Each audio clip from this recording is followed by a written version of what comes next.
Welcome, Regenerative Renegades, to our podcast. Today, we have a great discussion that we're going to have with Dr. Jonathan Lundgren. I've been a fan for a long time. He probably doesn't know it. I'm just one of those groupies that followed him around and watched what he was doing, especially when he first got into this space of regenerative agriculture. So I'll do the obligatory portion of the bio. Dr. Lundgren is an agroecologist, director of the Ecdysis Foundation, and CEO for Blue Dasher Farm. He received his PhD in entomology from the University of Illinois in 2004 and was a top scientist with the USDA for 11 years. Lundgren's research and education programs focus us on assessing the ecological risk of pest management strategies and developing long-term solutions for regenerative food systems. The one thing I'll say about Dr. Jonathan Lundgren is he's very approachable and can make complex systems simplified, and I think that's one of his unique abilities. So I'll let you talk more about yourself as we go here. But if you could give us a little background on Blue Dasher and Ecdysis and what you're doing, and then we'll have you go back to how you got there. Blue Dasher Farm is an operating regenerative farm. We run sheep here. We have honey production, cut flowers. It's a mixed farm, right? It's an integrated farm. So we poultry and eggs for the community, and then critters left and right. The orchard's starting to come on now, so it's kind of an exciting time for us.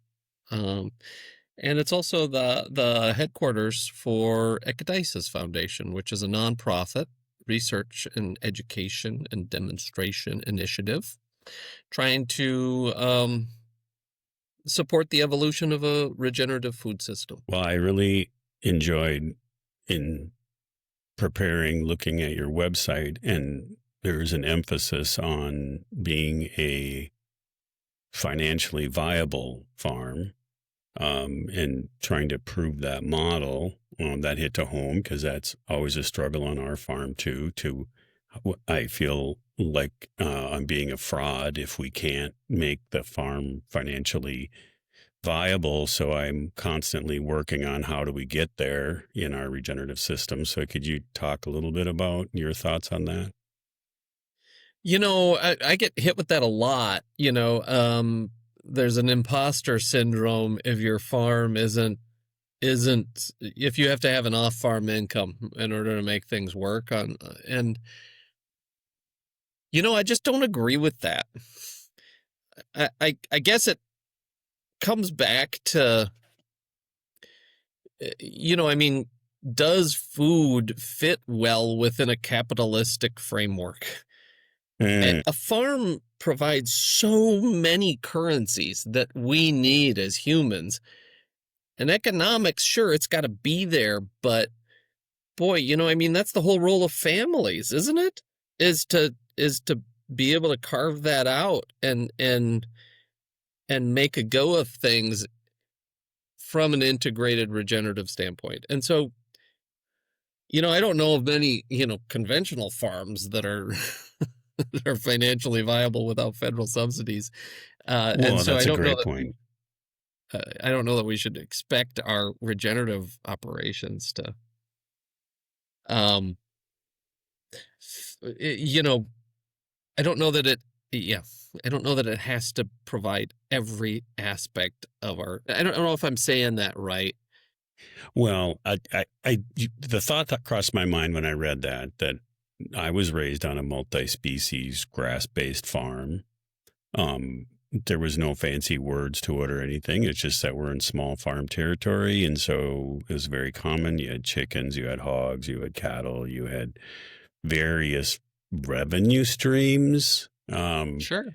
And we managed them, but my dad worked in a factory and my mom was a seamstress, and that's how we made ends work. The beautiful byproduct was the great food that we got to enjoy, the very nutritious food that, fortunately we didn't get many maladies because we had nutrition. and then I thought, geez, I guess my dad was a visionary, because, that what he was doing then, without just by doing what he thought made sense through his observations, we're still trying to do. Of course, we've improved techniques, and we've learned some thing that we can do better Sure. than what we did 50 years ago on this farm and in general. But it's, I have off farm income, and it helps make the farm go and exist. And it's a great point, and I guess it makes me wonder about the value that we put on food system nutrition. And that's a great question about, is food really designed for capitalistic free market or not? Like, I always argue, to be honest, I'm a free market guy. So I'm always like, well, let's just get all the other stuff out of the way and level the playing field and let the market decide. Yeah. But maybe that's not viable either. I mean, it's been a long time since we've had that. Well, my fear is that it prioritizes efficiency over quality of life.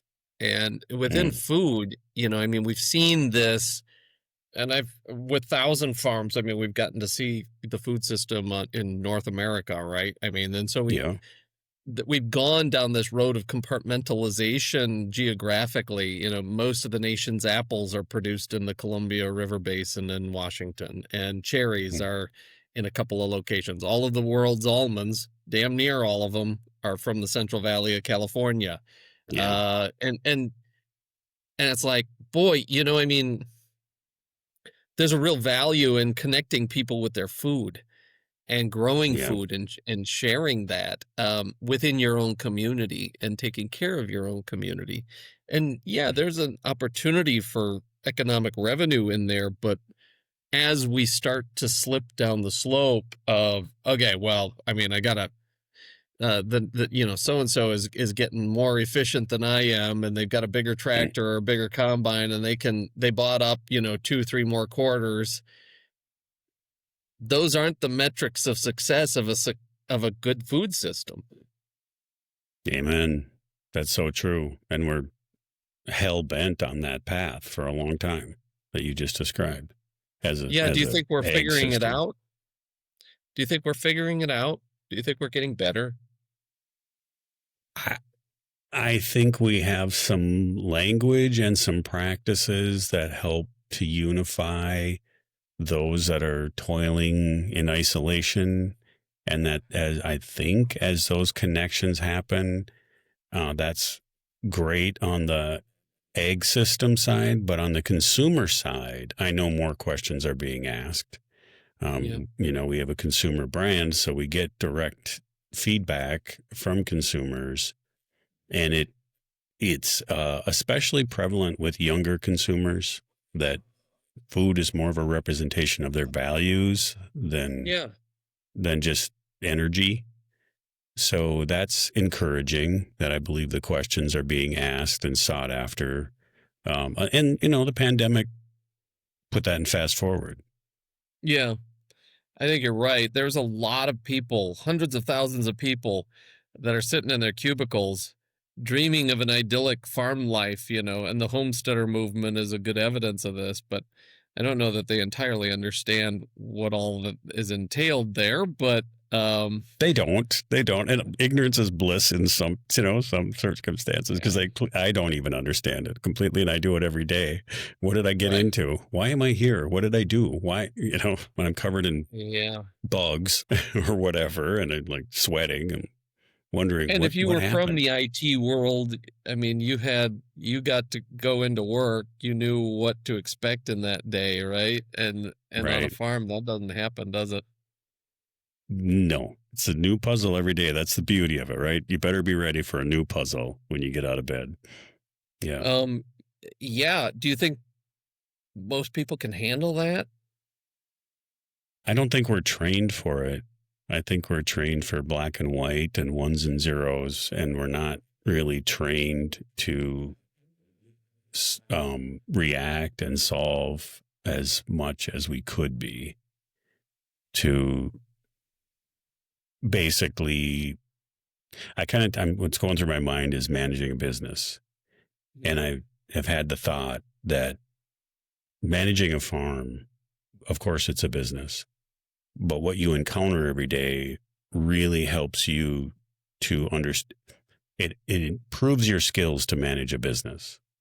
And so then I get feedback internally like, oh my God, okay, Matt's flying by the seat of his pants, going fast before we really know, making decisions. And it's like, yeah, that's how you survive on a farm. You can't wait to see what happens. I mean, there's some things you wait a long time for, and you try something and you have to wait a long time before you can see the results. But other things are in the moment. You have to make a rather quick decision, especially with livestock, I guess is what I'm thinking about. Yeah, and what you think might be a perfect layup, because this is going to work, no question, becomes a dismal failure quickly sometimes. Yep. And so I just don't think, how do you train for that? You know, I feel like we're maybe 2 generations removed of needing a suite of life skills that we could accommodate life's weird turns, right? I mean, we have, how many kids that are coming out of high school know how to cook, know how to carpentry, know, how to, if they needed to put a concrete slab in or something like that, or do a little plumbing around the house. Those skill sets that we've had for many, many years. I mean, my dad was good at it. Fix the car up a little bit. Hell, we can't even fix our cars anymore. There's more computers than anything. No, I was so happy the other day. I drug out this old Jeep that wasn't running, and I could actually figure out how to get it running, because the parts were so few. It's like, well, the battery, ether, keep it has a clutch so we could pull it to get it started. All those things are just, I was like, oh, good, back to something I understand. But, you're talking about micro, supply and demand of those skills. Boy, I call a plumber. I can't get a plunger in my toilet changed for less than $400. Like I'm like, what? There's a real scarcity of those skills. There's a real scarcity of those skills, and I think that'll continue. So all of those, what we always called blue collar, are really becoming. We realize how dependent we are on them, and so now we value them. And we have a scarcity of training. But what those skills gave us was an ability to adapt to an ever-changing world, right? And our lack thereof has kind of, I mean, it's just like our food system, right? We've compartmentalized ourselves within our own culture at this point so that we're craving identity, we're craving, meaning in our lives, and we artificially construct things in order to make us feel that way. And I mean, when we were tied back to an agrarian lifestyle, it was really clear, but boy, we didn't want that, didn't we? We didn't want that. We were convinced that economic success was how you should be valued. And yeah, that's for sure. Where were we wrong? And economic success. But I don't want to offend anybody in saying this, but we were told a lot of things in education or wherever society. And one of the things that I grew up with was, pursue a career because you don't want to be a dumb farmer. Yeah.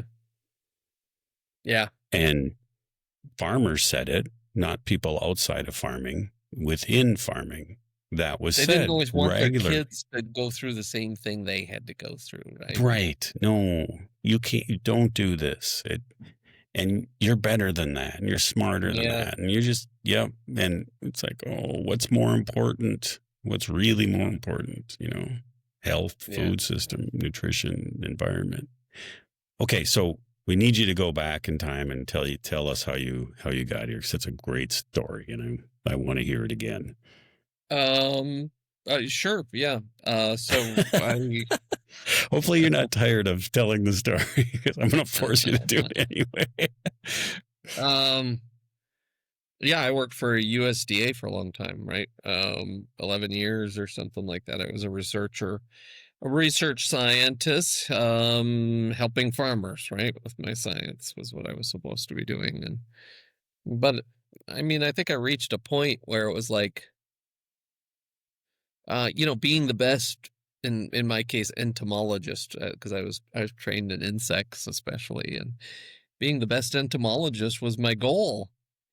And, by a few metrics at least, I did pretty well at it. And I kind of reached a point, and you start looking around and you're like, huh, is this, I mean, is this, I don't know if I feel as, did this fulfill me? Fulfilling, yeah. Is this fulfilling? Yeah. And, Young Scientist of the Year. You're being very humble. Young Scientist, yeah, something like that, right? yeah, yeah, I was, yeah, I got to meet the president of the White House. I was one of the top scientists in the country. Um, so I played the game well. But then you start asking questions of okay, so I can still drive from here over to Lakeville, Minnesota, where my folks lived, and things weren't getting better, you know. Mm-hmm. Climates were in chaos, rural communities are declining, people, I mean, margins are just razor thin for farmers. Pests are Mm-hmm. still abundant, pollution is abundant, people are sick, farmers are sick. And I'm sitting here being a researcher and I'm supposed to be solving these problems. And that's not what my goal was as a scientist. My goal was to Mm. publish science for other scientists and get all Uh, of those accolades, right? And yeah, I was wrong. and fortunately, you got those accolades early, so you got to see what's the fruit of that, right? And how Right. fulfilling is that? So that came Yeah, early, maybe I'm really. lucky. Maybe I'm lucky. Um Yeah, I think so. I yeah.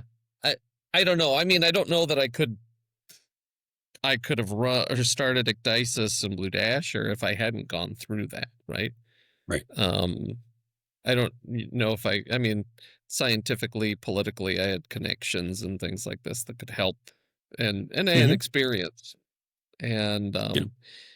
and good stats, and that I think gave me a leg up when I was getting started with Ecdysis. Um, yeah, so I quit. About 10 years ago, I quit. It was getting messy with USDA. They didn't, to try to make that fulfillment, I started asking questions that I thought needed to be asked as far as pesticides and their risk to the environment as well as human health. And I also started to ask questions about, well, these farmers are developing systems where they don't need pesticides. Why don't Mm. we see what's there? And yeah, so things started to fall apart with USDA. It was clear my priorities were different than theirs. Mm-hmm. And Asking too and many so questions. yeah, I'm the wrong ones, right? The wrong I ones. should Yeah. I could be I could be rich right now, right? I mean, if I had stayed with the USDA, I would have had a very comfortable life for the rest of my career. If I, go into industry or something like this, right? I mean, Mm-hmm. that doesn't There's feel right. pathways. I don't, yeah, I don't know that that would give me what I wanted either. And so, um, I put all of that anger and frustration, and I could have let that eat me alive, right? Because it was extremely aggressive and nasty with USDA towards the end there. Mm. Um, Mm. so I could have let that become my identity, but I chose to put that energy into something positive. And I think that's the only reason why I'm still around Wow. Yeah. is Thank is I God. chose a different path. Yeah. God, that's That's interesting. We have quite a few parallels. I worked in conventional food and thought that I would always do that, and then had a moment in time where I could take a break and decided, what am I doing? And that was the same time I moved my family back. It's like, what Is that right? things feel different here. It's only been 15, 20 years, and things feel very different. And I could continue to go on this track on conventional food, work to the top of a food company, CPG, could do that. But I'm like, God, I don't know. I've seen that up close, and I see what the ingredients are, and now I'm seeing what the egg system has changed to that produces it. And like, I want to do something else that's going to have an impact. And so I took all that and poured it into learning and moving. So it's cool. I just love that. So you are a regenerative renegade. Fits you perfectly. Yeah, I guess. That is, I mean, we did you can have put an aha doctor. We moment? could put doctor in front of it. We could have Doctor Regenerative Renegade. That would be Dr. better. Renegade. Yeah, Yeah. that sounds like an Austin Powers villain. I did you did you have an aha moment? Like, okay, this is wrong. What's happening right now doesn't. Yeah, was there, or was it a slow accretion for you? It was more witnessing hundreds of moments over time. As I was very fortunate. Had a marketing agency, so I could go in and out of these businesses in food. Mm, And so I could get, really to a lot of information quickly without actually marrying myself to whichever company. And so there was a series of things that I witnessed that no one really changed my life. There were a couple bigger ones that caught my attention about how money was being spent and, various forms of checkoff programs and things like that go into marketing. There was a few, but the aha moment actually came when I was sitting in my deer stand, wondering what I was going to do next, and saw some cattle grazing, and somehow it came, and it was supported by research as I looked into it, that there's a big impact you can have by yeah. holistically grazing cattle. So that was familiar, and it got me launched. And I and I wouldn't, if I wouldn't have experienced all that, there's no way I'd be doing what I am now. Mm-hmm. It was that yearning for the lifestyle that I grew up with that I enjoyed very much until it came time to think about earning a living. Right. Did your family think you're nuts? I think that's universal pretty much my whole life. But yes, there's various points they thought I was nuts. The only time I wasn't nuts is when I went to college, when I happily left the farm and went to college. That was a good move. They knew that. They thought that was the good thing for you. Yeah. Yeah. Mm-hmm. And then various decisions after that. But my mom and dad have a very deep vein of stewardship and valuing the land because they both grew up on it. That's huge. So, yeah. So you had asked a question. You too, no?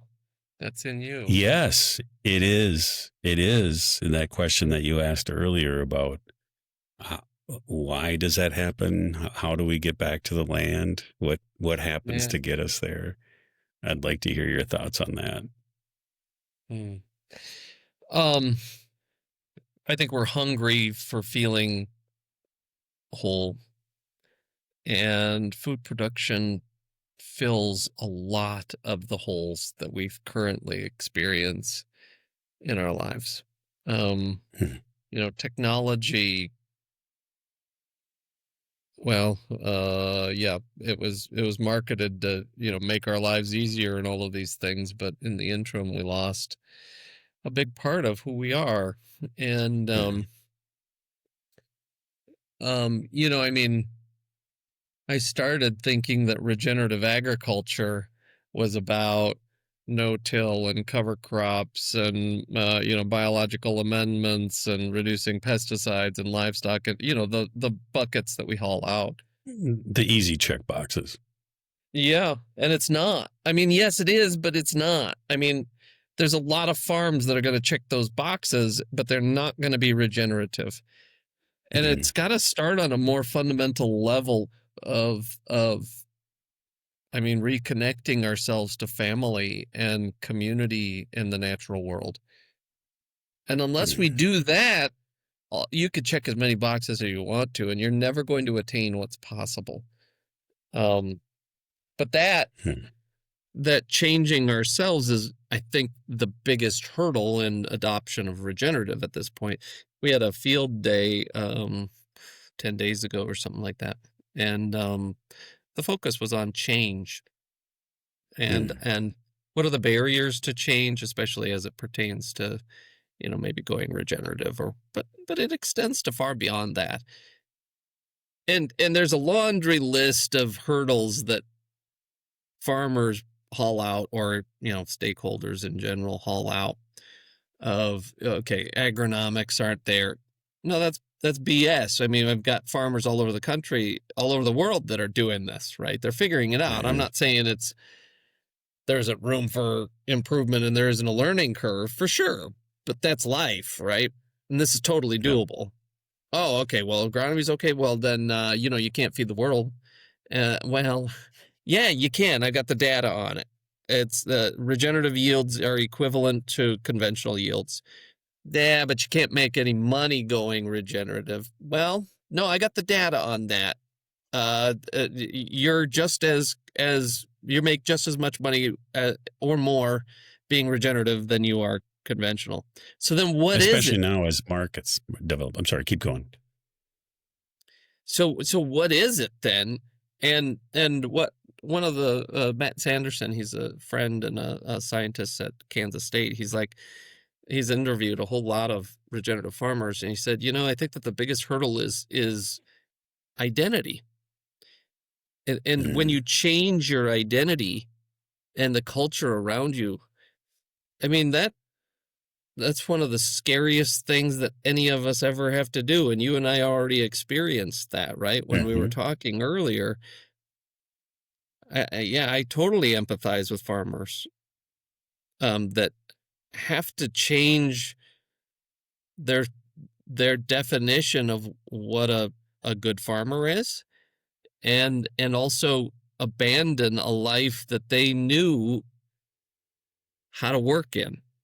Yeah, so they know the model, and their parents knew the model, and in some cases their parents knew the model. And that's what's got them, however painful, however hard, however many challenges, that model has provided for them, and it's familiar, and it's generational now. That's been passed on. So I just was having that conversation. It was like, how do you change that model mid-generation or any time? But I've never thought as deeply as philosopher Dr. Lundgren is speaking on identity. It really is true. And it gets emotions aroused. Thing. Wow. Yeah. So the question is how do we help that? And I think that if you undergo an identity change, it's a whole lot easier when you've got somebody else that's either done it or is going through it too. And so that sense of community is really there, and that support network of family has to be there. It sure helps. Sure helps. Yeah, you have to be a different kind of person if you accomplish that without that sense of community and family. But it's true. It's there.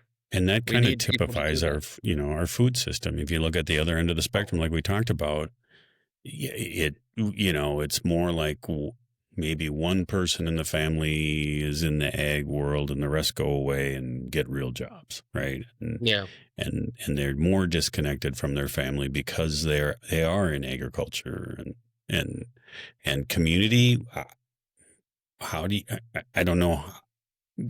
there's a sense, I'm sure there's attachment and a sense of community when you're in conventional ag, but when you're into the products you're producing that really are more suited to just being a local product, like let's just say honey or vegetables, or where you kind of more naturally serve and feel the community. I think we've lost that to a large degree, and we get excited when we see it. When we see it, we know it. It's like we had a tour 2 days ago here in the farm, and people were excited. Like they were, oh my gosh, to be on the land and seeing the cattle and seeing the butterflies and seeing the bees and seeing they're just in awe. And why is that? Why is that so awe-inspiring? It's in us, isn't it? We need that. Biophilia is what it's called. A love of life. I was sampling a farm down in North Carolina. It was the second year we'd sampled it. It was a veteran, and he was using his food production as at least in part a way to kind of heal from certain things that he'd experienced.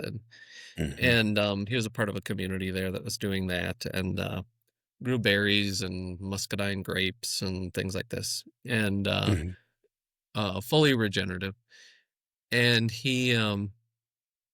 I asked him, I'm like, so what's it like, when you go to the farmer's market and you sell your blueberries? And he's like, and he hadn't really thought about it. And so it was kind of a gut reaction. He's like, John, it just feels so good to be able to share this food and to be able to tell people that it's safe for their families, that there isn't a bunch of chemicals on it and stuff like that. And yeah, food does that. That's what food was meant to be, was something to be shared amongst us. And that doesn't mean that you can't sell it, but at the same time, understanding that fundamentally, food is something that brings a community together. So what a great opportunity, really. Because if we have that inside of all of us, we can tap into it. And we can use it to educate and learn and act with that head start of we're all yearning for that connection, that nutrition, that, in that community. We went from that farm, and the next farm we sampled was a pasture pork operation, and it was run by this lady. She's an artist, and she's like, she raises cooney pigs, which are this furry New Zealand pig that doesn't root the ground too bad. It's a good grazer. We raise them on our farm.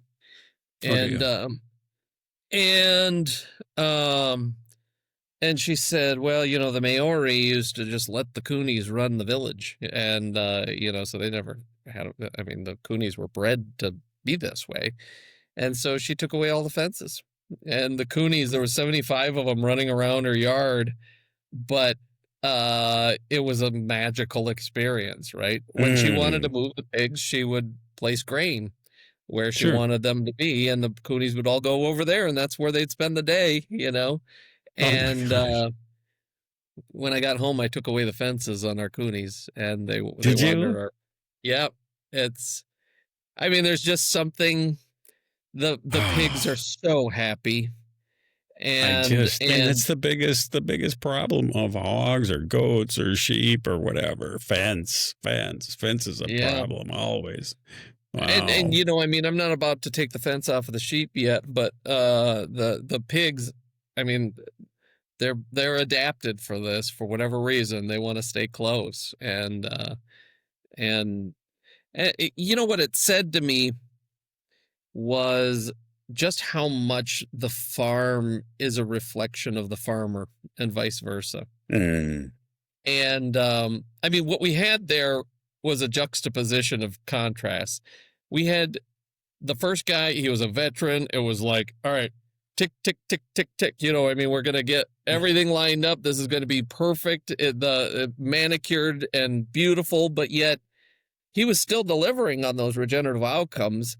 And Sure. then we compare that with this lady who is like, well, let the pigs run free, kind of a thing. And The right brain totally versus the different left brain. personalities. Yep. Totally different personalities, but the outcomes that they were attaining were very similar. Fostering biodiversity, fostering farmer health and wellness, taking carbon, putting it down into the ground, reversing desertification, all of these micro water cycles. Mhm. And it just screamed to me how wonderful this philosophy towards regenerative agriculture really is when it can allow such flexibility like that. It allows Absolutely. farmers just to be themselves. Yeah. It reminds me of a question that I received just a few days ago about, well, tell us, basically the question was, well, tell us the formula that you give your producers that raise cattle for you. And it kind of stopped me because I was like, oh, there is no formula because everyone's in a different situation. Everyone is a slightly different man. They're all still regenerative, Right? but it looks different in Oklahoma than Minnesota, and it looks different in 2 different ranches in Oklahoma. Yeah. It just does. And yet they're both successful at what they're doing, in getting those outcomes. So yeah, it's again, it kind of goes back to what we first talked about with, um, the, the mindset of, and the ability to adapt to whatever your situation is. And I guess I'm realizing as we speak, the situation also includes your skills, your personality, your Mm-hmm. objectives, what success to you is, right? I mean, and you get to Yeah. express all that in agriculture. Yeah, you do. Hmm. Um, as you were talking there, I'm like, thinking to myself, yeah, and as a scientist, I have to put some sort of bookends on a system in order to be able to compare it, right? And to Yeah. describe it in a way. And so, empirically, I'm forced to develop some sort of descriptor that says, okay, this farm is regenerative and this one isn't. Um, and people have been trying to do this for a long time. I think the organic standard kind of became that and lost its Mm-hmm. identity in the process a Mm-hmm. little bit, Mm-hmm. because regenerative and organic really aren't that different from each other when it gets right Not down to the really. fundamentals. Right. Um, Yeah. but as practiced, they're once you throw a certification in there, but it Yep. really forces.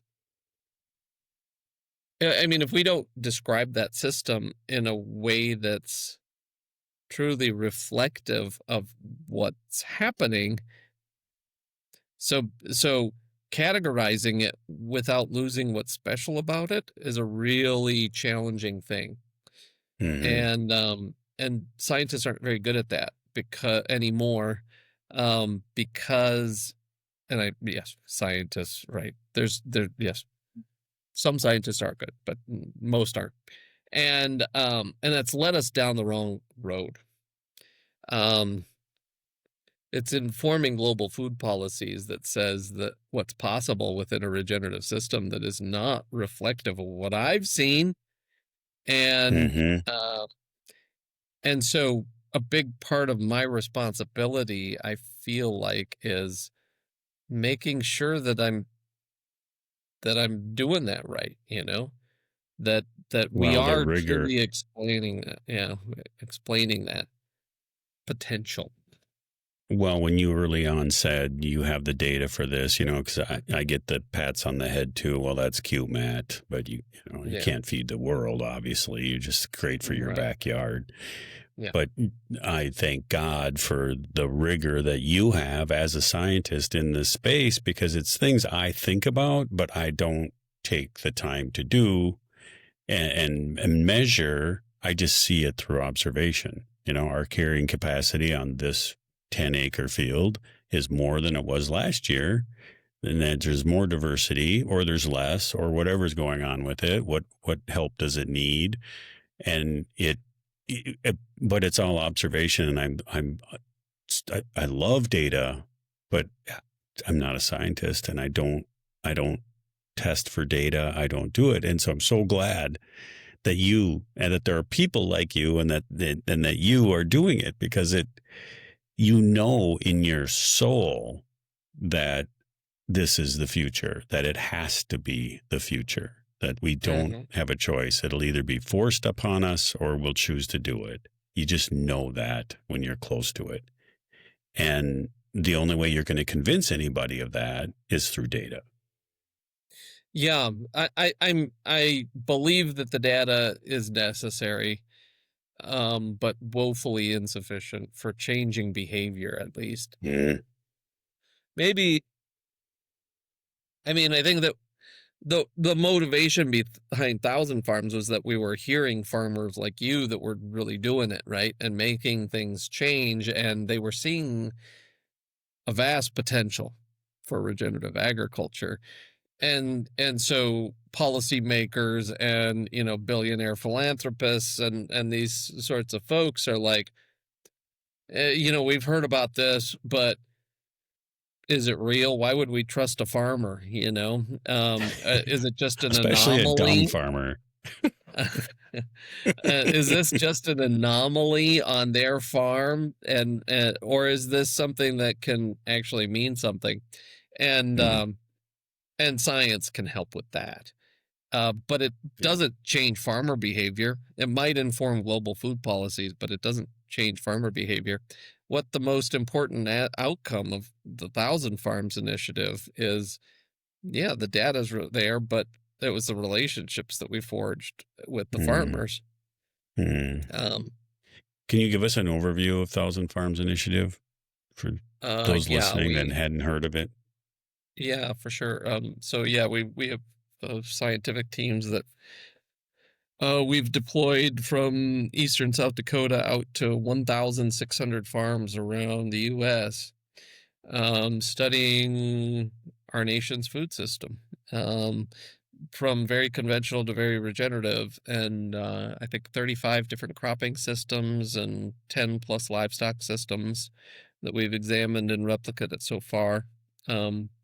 It defers to the farmers to develop the best management practices. I don't assign them to do something, right? We just observe. The farmers are the experts on farming. Scientists were never meant to be the experts on farming. And on each of these farms these are the best studied farms like ever. I think I tallied it up. It's depending on how you cut the data, it's either like 600 data types or 14,000 data types if you want to. We do relative abundances of all of the different taxa that we sample on these farms, bugs, microbes, and stuff. So, it's really comprehensive. We look at nutrition, we look at socioeconomics of each of these operations, we look at soils and water and biodiversity, and so it's a real systems study. And now we're trying to make sense of it and tell the stories. Good. It's slower than I'd like, and it's complicated, right? There's a number of people that say, John, you said you were going to give the data away, and I'm like, yeah, we are.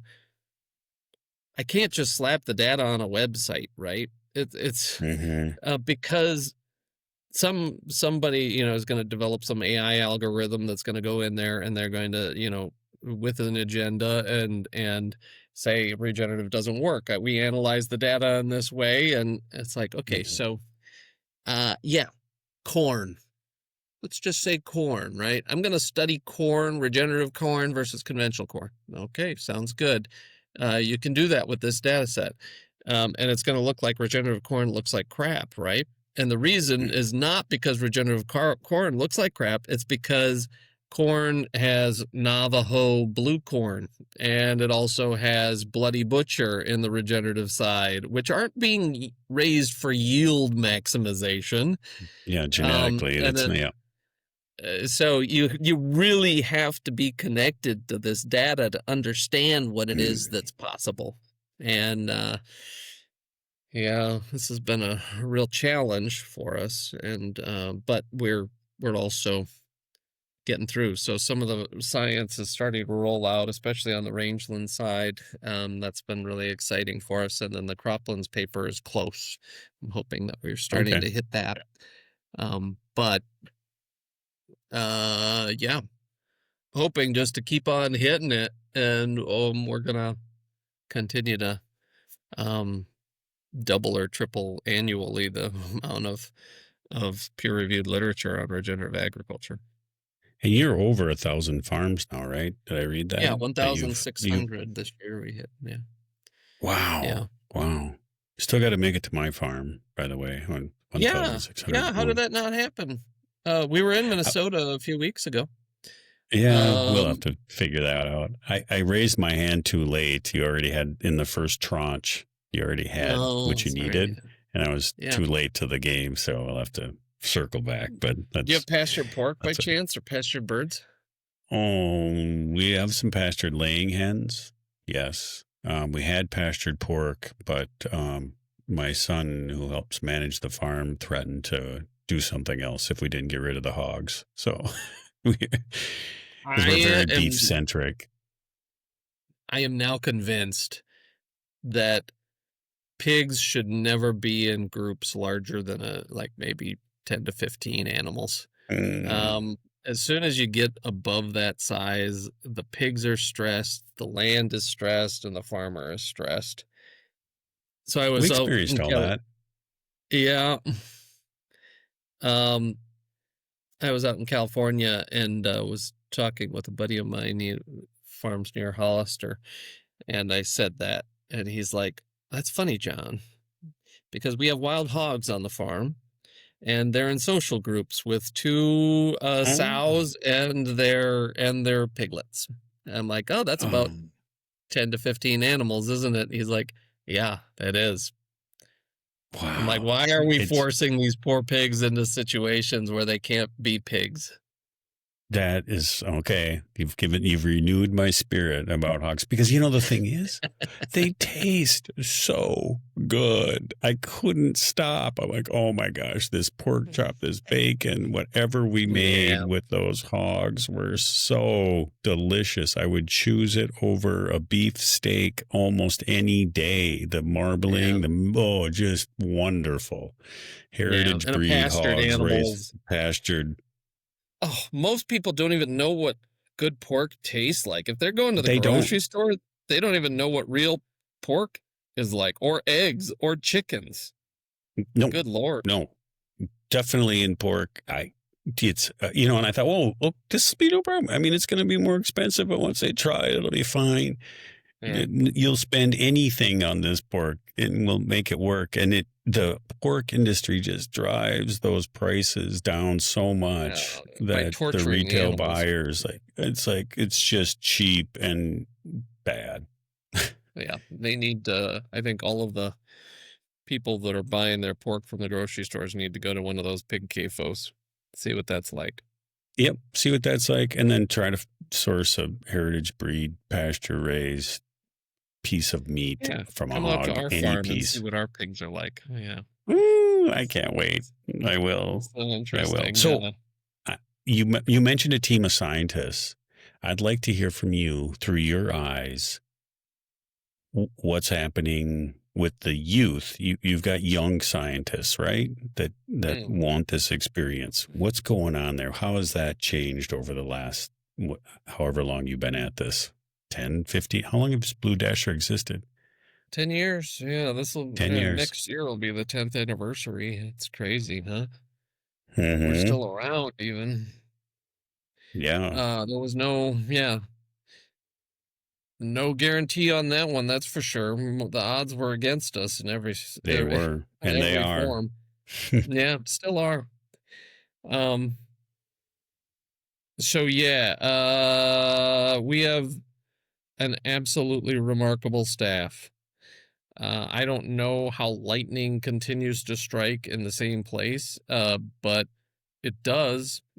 and I'm awful thankful for it. Um, I mean, so we have, I don't know, five maybe PhD level scientists, several master's level people, but the majority of the staff is not trained formally in science, right? Um, Hmm. but by the end of their first summer, they know more about our food system than most other people on Earth do. Hmm. Because I mean, how can you not? I mean, you're immersed. I mean, they visit 500 farms in a summer and they get their hands dirty. It's not just like okay, I'm going to do an interview for your certification or whatever, and then get Yeah. out again. It's like, no, they're smelling the plants. They're having insects ping off of them. This is a visceral experience, Hmm. and yeah, they come out really damn good scientists. And so I started this whole thing thinking on every team I needed a doctoral level scientist to kind of lead and triage things on Hmm. the fly and stuff like that. After our first year at Thousand Farms, that didn't work. Um, what I needed was people that cared about what they were doing and could get shit done. Hmm. And and yes, we need doctoral level scientists to be able to process and interpret things and to contextualize it within a scientific empirical framework. But in terms of actual data collection, I think that we took it out a different model, and yeah, showed just So, what's possible for. I believe that regular people can do extraordinary things. mhm. And our staff is, I mean, I don't know if they're regular or not. Sometimes we're pretty weird, but they have done extraordinary things. What attracts them? So lightning striking in the same place more than once, but there's a reason why it is. What do you hear from any level, any education? What people that are coming to you either for work or for interest or internship or whatever it is, what are you hearing from them?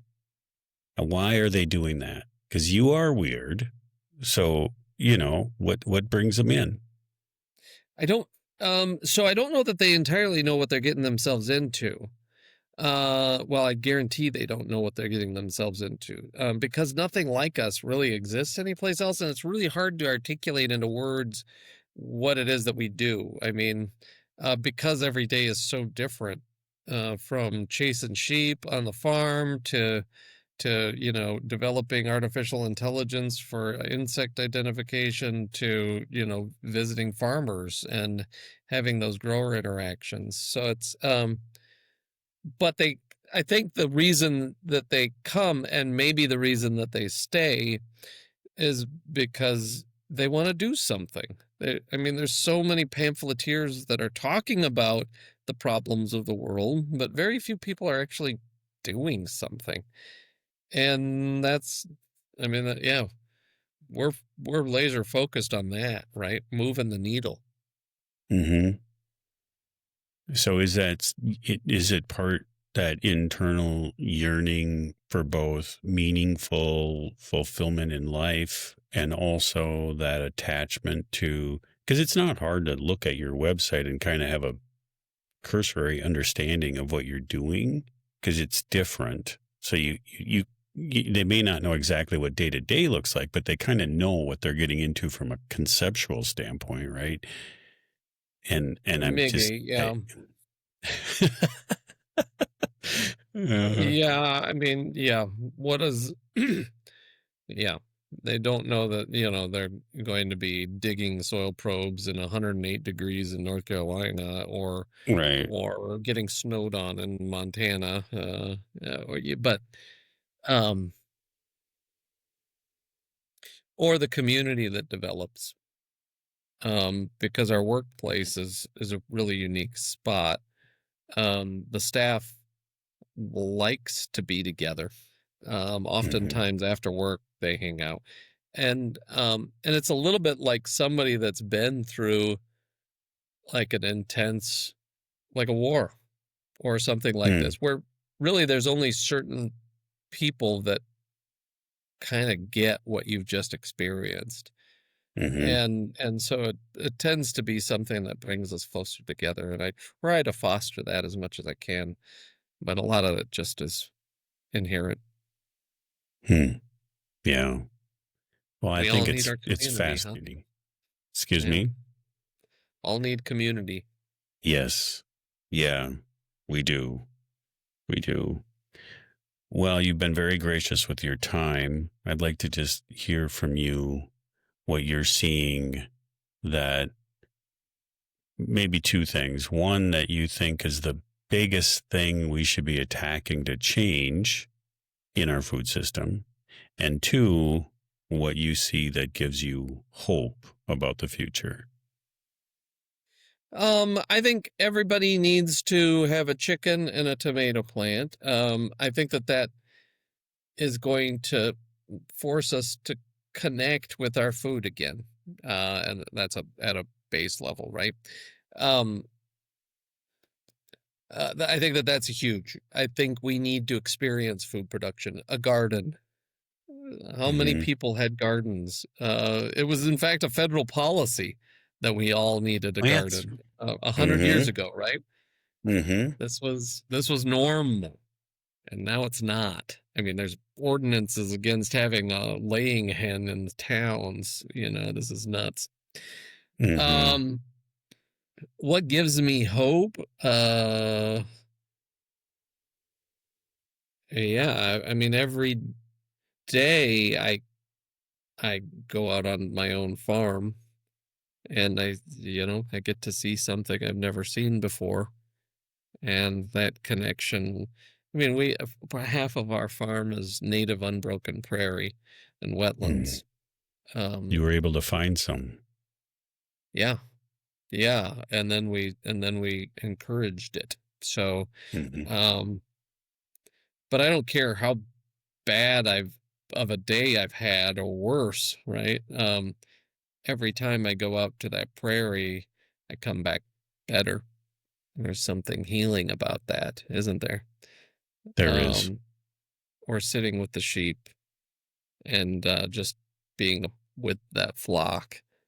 There's Mm-hmm. something healing about that. There Um, really is. yeah, I think those sorts of experiences give me hope. The farmers that are changing things.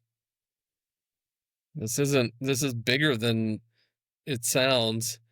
I mean, I've visited hundreds and hundreds and hundreds of farms that are really pushing it and Mm. showing us what's possible out there. There's Mm. just if you had asked me 10 years ago whether people would even know what regenerative agriculture was or that there'd be podcasts about it, I'd have laughed at you, right? I mean, look at how things have Yeah, changed. same. Same. Look at how it's changed. Mm-hmm. Um, it, I mean, over a period of what, 30, 40 years, we completely changed a food system towards one of industrial efficiency Mm-hmm. and commodification of this food system. That means in a very It's short possible. period of time, we can change it back. Yes. In our We can. lifetime, it happened. In Hell our yeah. lifetime. Yeah.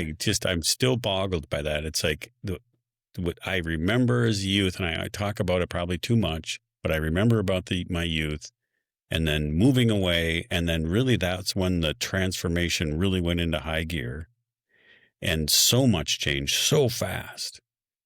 And then coming back and going, oh, this isn't the same. I expected the Yeah. same. I want to come back to the same or Yeah. better. And so, yeah, you're right. We are capable of moving quickly. For sure. I know I'm very impatient in life in general. So Well, it's it's hard. You helpful. got to be able to see the changes that are happening too, and also your own successes. Sometimes as a farmer and as a scientist, I have so many balls that I'm trying to keep in the air that I never take the time to just look around and say, look at all the stuff that we got done, That's Hmm. incredible what we've been able to get done. Instead, it's always about what's coming next, but I think it's important for us to be able to do that, doesn't it? Just to be I think so. give yourself a Celebrating. chance. Yeah, Yeah. recognizing that, yeah, that there is progress. Hmm. Yeah. Amen. That's, I'm forward thinking all the time too. And I have to stop myself. But you brought Yeah. back a beautiful image for me. We were talking about hanging out with the sheep last night, end of day, long day, farm, work, office, farm. And I just walked out on this paddock where the cattle were grazing, and they just slowly surrounded me. Hmm. And the sun was setting, and the monarchs were flying on the red clover, and they were so calm because this weather is a little cooler right now. The weather was great, and I I don't even know how to describe the healing that you mentioned and the serenity of just that interaction that I feel very fortunate to experience. And I hope Hmm. everybody through their chicken and their tomato plant can experience something similar. Hmm. Yeah, that acceptance. So, Hmm. Yeah. Yeah. hmm, Yeah. very cool. Well, Jonathan, Dr. Lundgren, thank you so much for taking the time. You have a lot going on. You're making change. You're experiencing a fulfilling life. Hmm. I applaud you and your efforts. We need the science, we need the data. So thank you in your journey and what you're devoting your life to is Hmm. admirable. And you're just an easy person to be around. So I Hmm. appreciate that. Well, thank you very much. I appreciate you saying so. And yeah, we'll keep going. We'll keep going. Thank you. Kudos. Kudos. Yep. Yeah. Take care. All right.